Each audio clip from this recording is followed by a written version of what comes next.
सदर तजुर्बा मदरसे के हमारे उलमा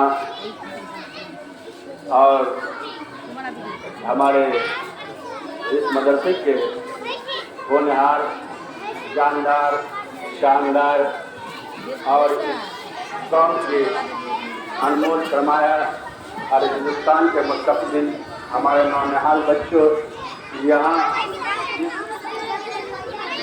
तुम्हारे मौके पर राष्ट्रीय त्यौहार जो हमारा है, इस मौके पर हमारे गांव के सारे जिम्मेदार और हमारे हमवर साथी नौजवान बच्चों, आज बहुत ही मुस्तक़बिल और खुशी की बात है कि इस मौके पर हम सब लोग इकट्ठा हुए हैं। सबसे बड़ी बात है कि हमारा ये कौमी त्यौहार है। इस हिंदुस्तान में हम आप आज आज़ादी की हर खुले हवा में सांस ले रहे हैं।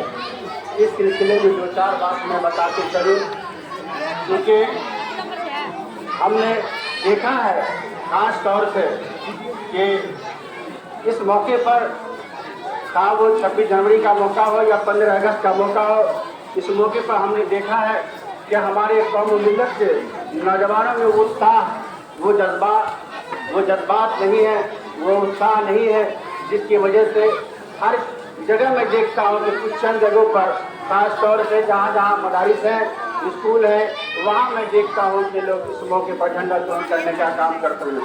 लेकिन मेरे दोस्तों, एक बात याद रखने की ज़रूरत है कि आज जिस माहौल में, आज जिस खुली हवा में आप सांस ले रहे हैं, आपको महसूस करने की ज़रूरत है कि हिंदुस्तान की यह आज़ादी जो हुई, इस आज़ादी में यही उलमा है जिनकी बुनियाद पर यह मुल्क आज़ाद हुआ था। आज हमको इस मुल्क के अंदर में दोहरी नागरिकता समझी जाती है। हम अपने आप को सफोकेशन महसूस करते हैं।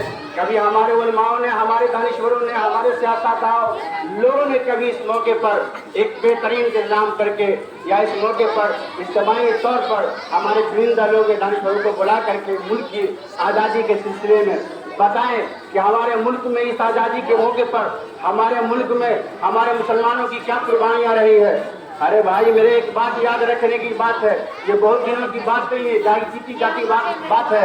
आपका दिल्ली का इंडिया गेट शाहिर है, आप अपने दिल्ली के इंडिया गेट का मुशाहिदा कर लें, वहाँ देख लें 1000-1200 रुपया लगता है आज के दिनों में।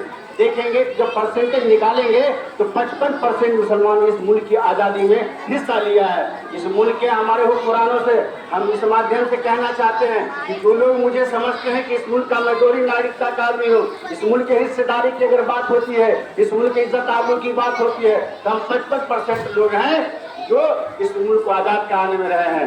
45% में हमारे और भाई लोग हैं इस मुल्क के, सबों के मिले जुले इत्तेहाद और इत्तेफाक की बुनियाद पर हिंदुस्तान आज़ाद हुआ था। लेकिन बड़ी बिजौना की बात है, बहुत अफसोस की बात है कि आज हमारे आलिमों को जिस तरीके से निशाना बनाया जा रहा है, हमारे मदारिसों को जिस तरीके से निशाना बनाया जा रहा है, कहीं न कहीं हम दिमागी तौर पर मखसूस होते जा रहे हैं। हमने कभी अपने सियासतदानों का इतिहास नहीं पढ़ा, तवारीख नहीं उल्टा करके देखी कि हमारे सियासतदानों ने और हमारे पूर्वजों ने किस तरीके से इस मुल्क को आज़ाद कराया था। अरे भाई, कभी उस तवारीख को उल्टा कर देखने की जरूरत है। मैं खास तौर पर अपने सुनाओं को मैं कहूँगा कि कम से कम एक आध महीना इस सिलसिले में 15 अगस्त हो या 26 जनवरी हो, आखिर 26 जनवरी हम क्यों मनाते हैं, 15 अगस्त हम क्यों मनाते हैं, इस मौके पर हमारे उलमाओं से मैं गुजारिश करूँगा कि एक आध महीना इसका खिलाफ होना चाहिए। हमारे रहबरों की, हमारे पूर्वजों की, हमारे आलिमों की क्या कुर्बानी रही इस मुल्क के अंदर में, हम मुंह जवाब देना चाहते हैं। इस माध्यम से उसको दिखाने समझाने की जरूरत है। हमारे बच्चे आज खड़े होते हैं, देखते हैं तिरंगा फहराया जाता है, मिठाई खाते हैं, चले जाते हैं, लेकिन फिर समझा नहीं पाते अपने बच्चों को कि हमारे इस मुल्क को, उस बच्चों का क्या मुल्क इस बच्चों को क्या बता पाएंगे। आज तिरंगा देख रहे हैं, तिरंगा फहराने का मतलब ये हुआ कि आज के वक्त में तिरंगा कुर्बानी का है, भाई का हक का है, आपको शांति का है, हरा हरियाली का है। हम इन्हीं चंद बातों के बाद बात खत्म करना चाहते हैं, क्योंकि वक्त हो गया है।